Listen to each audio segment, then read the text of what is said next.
The woman they laughed at that night carried more kindness in her old purse than all the wealth in that ballroom combined. The Grand Meridian Hotel stood above Manhattan like a palace of glass and light. Crystal chandeliers shimmered over hundreds of guests dressed in expensive gowns and tailored suits. Soft music floated through the air while servers carried silver trays from table to table. It was the annual Future Minds Foundation Gala, one of the most exclusive charity events in New York City. Ava Mitchell stepped through the doors and paused for a moment. She wore a simple navy dress and low black heels. Her dark skin glowed beneath the warm lights, and an old brown purse rested on her shoulder. In one hand, she carried a white envelope. In the other, she held a small wooden box wrapped in blue ribbon. The people around her barely noticed her at first. They were too busy greeting politicians, investors, and celebrities. Ava looked toward the stage where a banner hung beneath the chandeliers. Every child deserves a chance to dream. A gentle smile crossed her face. Those words meant something to her, more than anyone there could possibly know. She slowly walked toward the donation table. Before she could reach it, a woman wearing an emerald green gown stepped into her path. Eleanor Whitmore was one of the foundation's largest donors and one of the most recognized faces in the room. Diamonds sparkled around her neck as she looked Ava up and down. "I am sorry," Eleanor said with a polite smile that never reached her eyes. "Can I help you?" Ava smiled softly. "I came for the gala." Eleanor's expression barely changed. "Really?"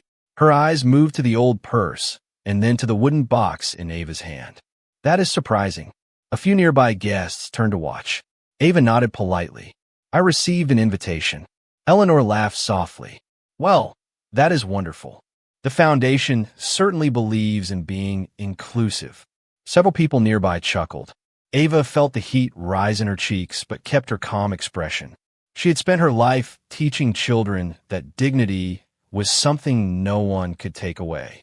"If you will excuse me," she said gently, "I would like to make my donation." Eleanor stepped slightly closer. "One moment." Her voice grew louder. "I think everyone is curious." More guests turned toward them. "What exactly brings a public school teacher to one of the most exclusive charity events in Manhattan?" The room suddenly seemed quieter. Ava tightened her hold on the envelope. "I care about helping children," she replied. Eleanor smiled again. "Of course you do." She looked at the white envelope. "And may I ask what someone like you plans to contribute tonight?" A few more people laughed. Ava lowered her eyes for a moment and then looked back at Eleanor. "I would prefer to keep that private." Eleanor folded her arms. "Interesting." She glanced at the wooden box. "And what is inside that?" Ava's fingers gently touched the ribbon around the box. "Something important to me." Eleanor's smile widened. Now you have everyone's attention. Around them, a circle of strangers slowly formed, and without realizing it, Ava Mitchell had become the center of a room that was about to learn a lesson none of them would ever forget. The circle around Ava grew larger with every passing second. Crystal glasses stopped halfway to people's lips, and quiet conversations faded into whispers. Eleanor Whitmore seemed to enjoy every moment of the attention. She looked at the small wooden box in Ava's hand and then at the white envelope. "You still have not answered my question," she said with a pleasant smile. "What exactly did you bring tonight?" Ava kept her voice calm. "A donation." Eleanor tilted her head. "How generous."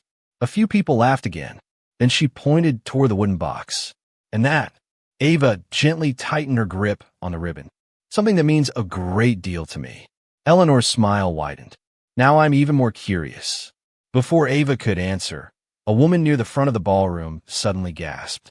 She touched her neck and then looked down at the table beside her. "My brooch." The room became quiet. "My diamond brooch is gone." Several people turned toward her. She was a wealthy socialite known for wearing a family heirloom, a silver and sapphire brooch that had belonged to her grandmother. She searched her purse and looked beneath the tablecloth. "I know I had it just a few minutes ago." The atmosphere changed immediately. Servers stopped walking. Guests exchanged uneasy glances. Eleanor looked toward the woman and then slowly turned back to Ava. "How unfortunate," she said softly. Ava frowned. "I hope it is found." Eleanor folded her arms. I'm sure we all hope that. Then her eyes moved toward Ava's purse. The gesture was small, but everyone noticed. A murmur spread through the room. Ava suddenly understood what was happening. You cannot possibly think I took it, she said quietly. Eleanor raised her eyebrows. I did not accuse anyone. She paused just long enough to let the silence grow. I simply noticed that our guest was standing very close to the table. Several people looked toward Ava. One man slowly shook his head. Another whispered something to the woman beside him. Ava felt her stomach tighten. I have never seen the brooch. Of course, Eleanor replied. Then I'm sure there is nothing to worry about. The owner of the missing brooch looked anxious. Perhaps someone should check. The words hung in air. Ava looked around at the faces staring at her. She had spent her entire life teaching children not to judge others by appearances. Yet here she was being measured by her dress, her old purse, and the color of her skin. A hotel security guard approached cautiously. Ma'am, he said gently, would you mind if we looked inside your bag? It may help resolve this quickly. Ava's heart sank. The humiliation of being searched in front of hundreds of strangers felt almost unbearable. But she also knew refusing would only make matters worse. She took a slow breath and nodded. I have nothing to hide. She carefully placed her purse and the small wooden box onto the white table. Around her, the room fell completely silent. And somewhere near the entrance of the ballroom, the doors quietly opened as a tall man in a black suit stepped inside without anyone noticing. The security guard carefully opened Ava's purse while the entire ballroom watched. The soft music had stopped completely. Even the servers stood still near the walls. Ava kept her hands folded in front of her, although her heart was beating so hard she could hear it. One by one, the guard removed the contents of the old brown purse. A small wallet, a packet of tissues, several folded letters tied with a blue ribbon, then a stack of colorful drawings made by children. Murmurs spread through the room. The guard picked up one of the pictures. It showed a bright yellow sun above a school building with the words, "Thank you, Miss Mitchell," written in uneven handwriting. Ava looked at the drawing and smiled sadly. Those are for my students, she said softly. The guard nodded and placed it on the table. Then he removed another envelope. Inside was a handwritten letter covered with stickers and crayon hearts. He unfolded it carefully. Thank you for buying my paint set when my mother could not afford one. The room grew quieter.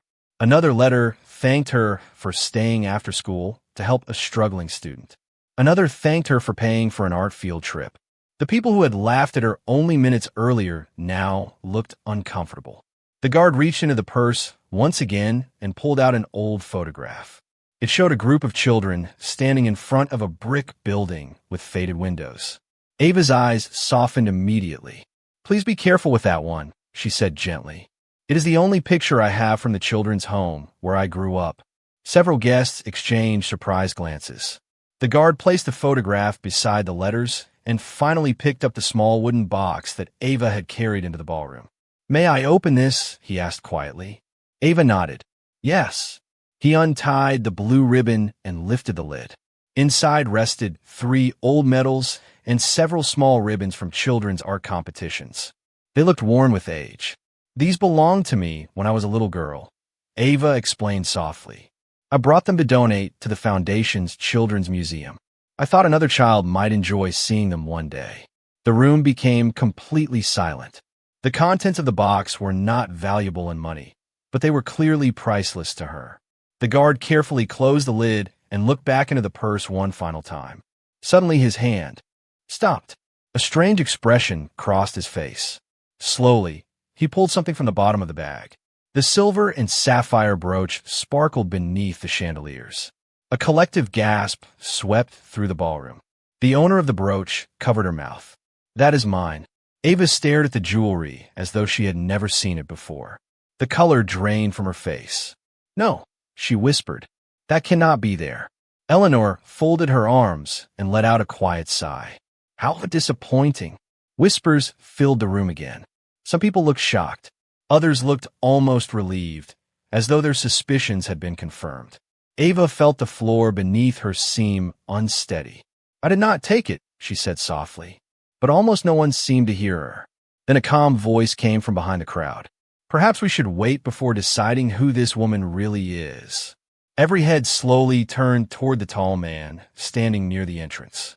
The crowd slowly parted as the man stepped forward. He wore a perfectly tailored black suit and a dark tie, and a faint tattoo disappeared beneath the collar of his white shirt. Nathan Kong rarely attended charity events in person, but when he entered a room, people noticed. Conversations stopped. The hotel manager immediately straightened his posture. Several guests lowered their voices. Nathan looked first at the silver brooch lying on the table and then at the woman standing beside it. Ava's eyes were filled with shock and humiliation.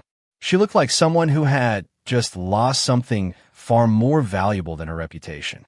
She looked like someone whose dignity had been placed on display. Nathan's expression remained calm. "What happened?" he asked. Eleanor immediately stepped forward. "A very unfortunate situation," she said. "A valuable brooch disappeared and was found in her purse." Nathan looked at Ava again. "Is that true?" Ava swallowed hard. "The brooch was found there, but I did not put it there." Her voice was soft, yet steady.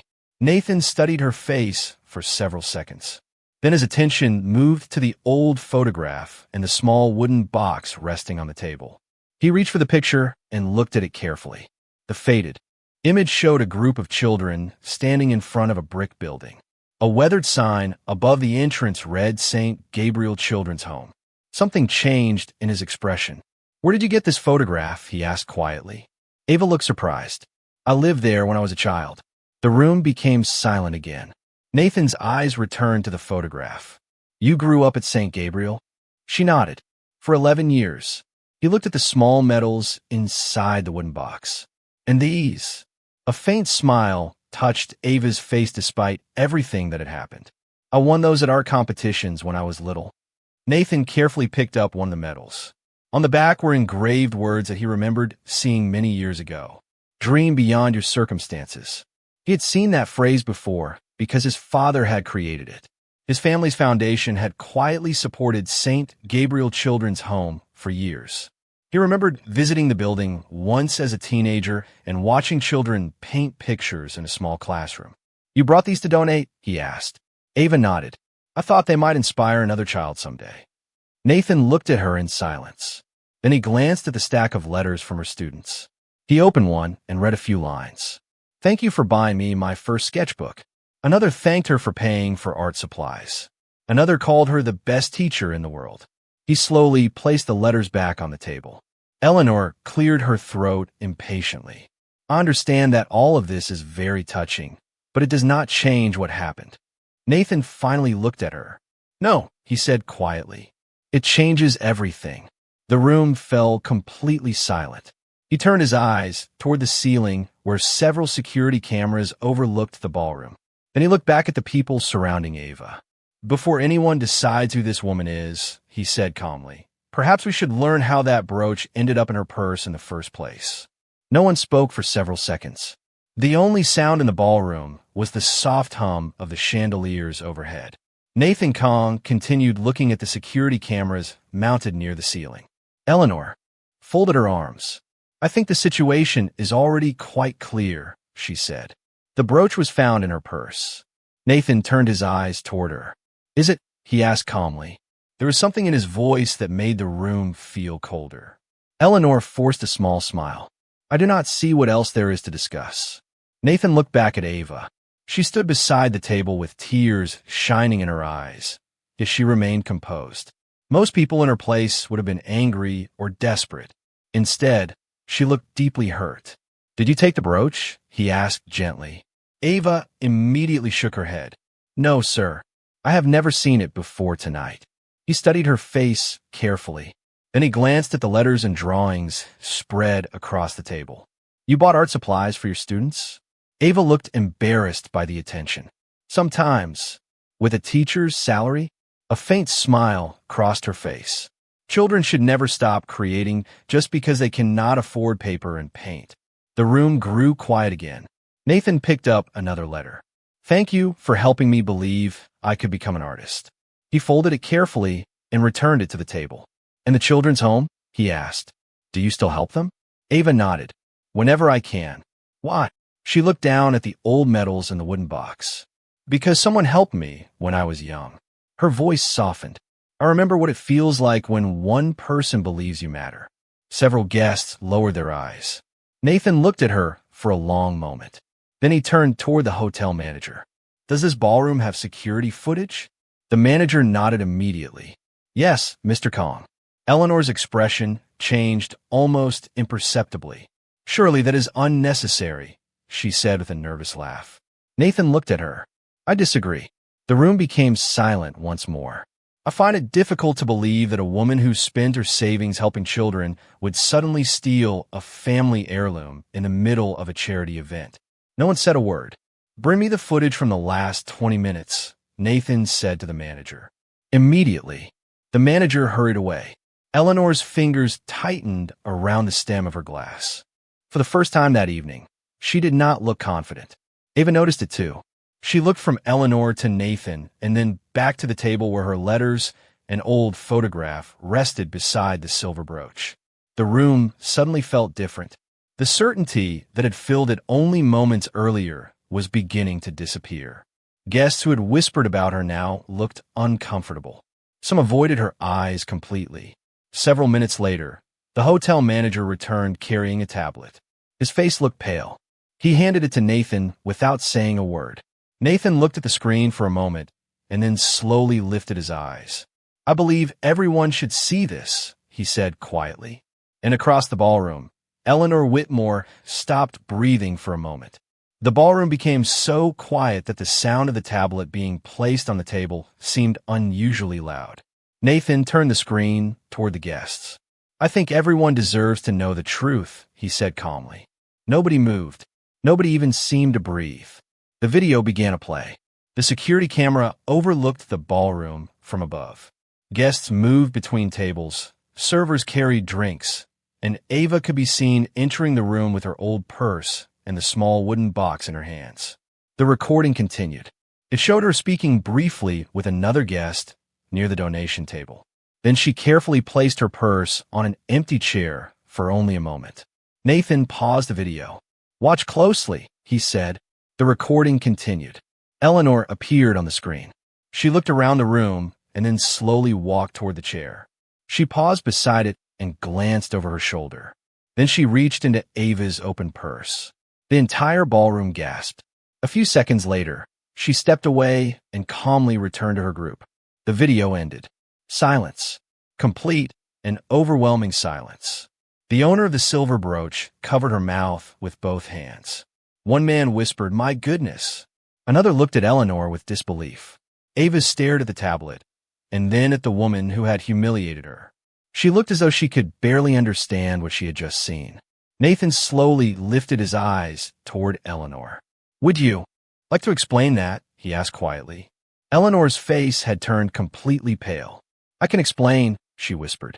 But the confidence that had filled her voice earlier had disappeared. Nathan waited. Finally, she lowered her head. I only wanted to teach her a lesson. The words seemed to echo through the room. A lesson, Nathan repeated. Tears suddenly appeared in Eleanor's eyes. She walked in here looking so ordinary. I thought she did not belong among us. Several guests looked away in embarrassment because they had thought the same thing. Eleanor swallowed hard. I wanted to embarrass her and make her leave. Ava's eyes filled with sadness. More than the accusation itself, it was the reason behind it that hurt the most. She had done nothing except walk into a room carrying kindness and memories. Nathan's expression never changed. So you decided to destroy an innocent person's reputation because of the way she looked. Eleanor could not answer. The owner of the brooch slowly walked toward Ava. I am so sorry, she said softly. I believe something terrible about you. Ava looked at her and offered a small smile. You were frightened. I understand. Her kindness made the room even quieter. People who had laughed at her moments earlier now looked ashamed. Nathan glanced at the letters, the children's drawings, and the old medals lying on the table. Then he looked at Ava. Miss Mitchell, he said softly, I believe this room owes you much more than an apology. And for the first time that evening, the people surrounding her finally began to see the woman they had judged far too quickly. No one seemed to know what to say. The silence in the ballroom felt heavier than the crystal chandeliers hanging above them. Eleanor Whitmore stood alone with tears in her eyes, but no one moved toward her. The people who had laughed only a short time earlier now looked deeply ashamed. Then an elderly woman stepped through the crowd. Her silver hair was neatly pinned, and her eyes widened the moment she saw Ava. "Ava," she whispered. Ava turned and immediately smiled in surprise. "Mrs. Donnelly." The older woman hurried forward and gently took both of Ava's hands. "Why did you not tell me you were coming tonight?" she asked softly. Ava looked embarrassed. "I did not want attention." Mrs. Donnelly's eyes moved across the table filled with letters and old medals. Then she looked at the faces surrounding them and seemed to understand that something painful had happened. She turned toward the guests. "Do any of you know who this woman is?" No one answered. "I do," she said proudly. "I have known her since she was 10 years old." The room remained silent.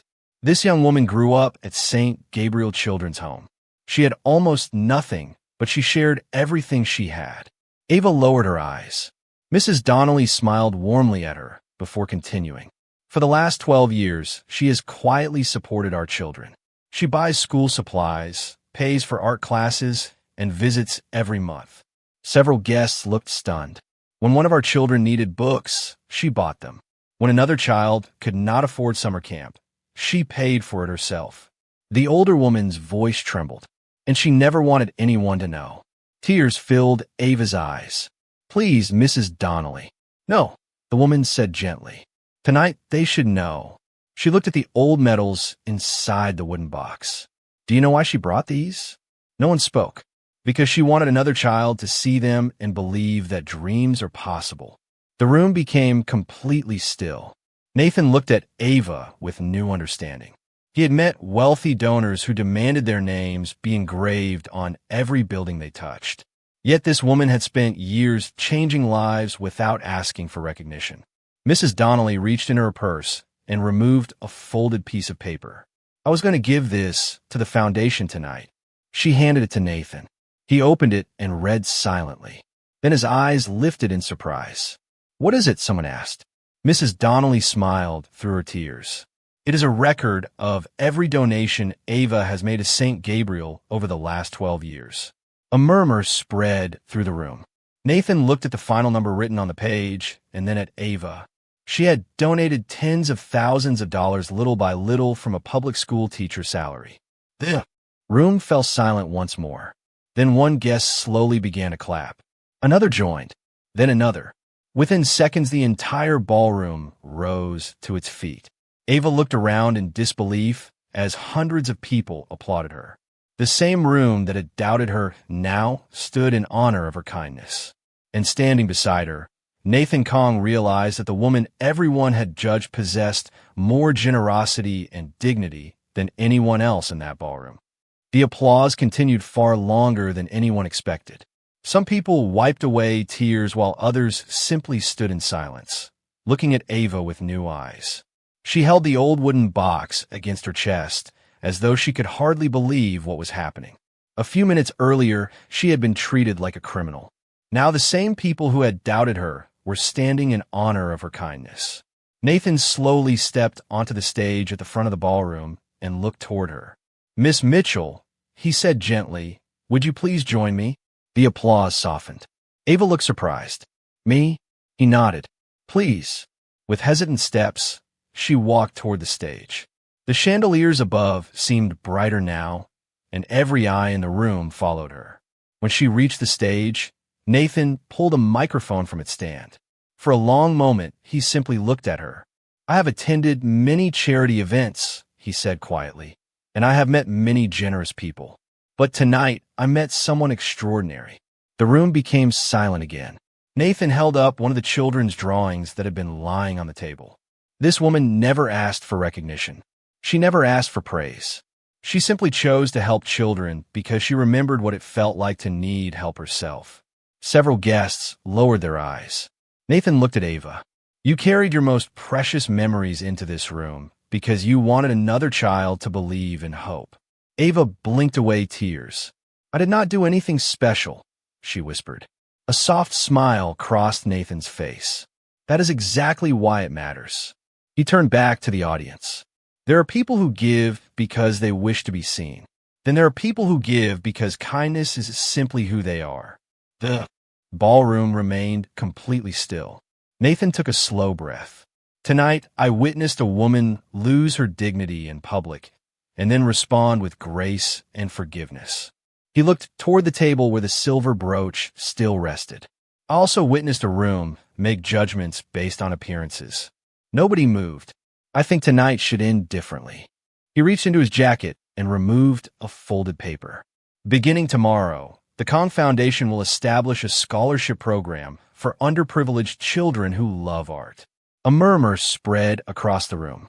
Nathan looked directly at Ava, and it will be called the Ava Mitchell Scholarship for Young Dreamers. The room gasped. Ava covered her mouth with both hands. Tears slipped down her cheeks. "No," she whispered. "You cannot do that." Nathan smiled softly. "I believe I can." The audience slowly rose to its feet once more. The applause returned, louder than before. Some guests were crying openly now. Mrs. Donnelly pressed a hand to her heart. The children at St. Gabriel would have opportunities they had never imagined. Ava stood beneath the lights, unable to speak. Then she finally looked at Nathan. "Why would you do this for me?" she asked softly. He looked at her for a long moment before answering. "Because every child deserves someone who believes in them." Then he glanced at the old photograph from St. Gabriel Children's Home and added quietly, "And because someone once believed in me, too." The applause slowly faded, but the warmth in the ballroom remained. Ava stood beneath the lights with tears in her eyes, still holding the old wooden box that had traveled with her through so many years of her life. For a long moment, she could not find the words to speak. Nathan stepped closer and handed her one of the children's drawings from the table. The picture showed a bright sun over a school building and the words, "Thank you, Miss Mitchell," written in purple crayon. Ava smiled through her tears. "I think this belongs beside your scholarship announcement," he said softly. A gentle laugh moved through the room. Ava took the drawing and looked out at the faces in front of her. Only an hour earlier, many of those same people had looked at her with suspicion. Now they looked at her with admiration and respect. She stepped toward the microphone. "I never expected any of this tonight," she said quietly. "I came here because I believed every child deserves the chance to dream." The room became silent again. When I was a little girl at St. Gabriel Children's Home, there were days when I had nothing except a box of crayons and a teacher who believed I could become something more. She looked down at the old medals in the wooden box. One act of kindness can change an entire life. Several guests wiped away tears. I learned that dignity is not something you earn through money or status. It comes from the way we treat people who have nothing to offer us in return. The room remained perfectly still. Ava looked toward Eleanor. The woman stood near the back of the ballroom with tears running down her face. For a moment, everyone wondered what Ava would say next. Then she offered a gentle smile. "I hope all of us leave tonight remembering that none of us truly know another person's story." Eleanor lowered her head. It was not anger that filled the room. It was something far more powerful. It was understanding. Nathan looked at Ava with quiet admiration. In the very moment when she had every reason to be bitter, she had chosen grace instead. Mrs. Donnelly stepped onto the stage and wrapped an arm around Ava's shoulders. The audience rose once again and applauded. This time the sound felt different. It felt like gratitude. Beyond the tall windows, the lights of Manhattan shimmered against the dark sky. Inside the ballroom, a public school teacher who had once grown up in a children's home stood beside a powerful man and an elderly mentor, holding a child's drawing and a box of memories. The humiliation she had endured had been replaced by something no one could take away: respect. As the evening came to an end, guests approached one by one to apologize and shake her hand. Some asked how they could help St. Gabriel. Others promised to support the new scholarship fund. Hope seemed to spread quietly from person to person. Nathan looked at Ava one final time before she left the stage. "You changed this room tonight," he said softly. She smiled.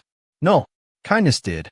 And beneath the golden lights of the ballroom, everyone finally understood that the most extraordinary people are often the ones the world overlooks first. And that night, the world remembered what dignity looks like.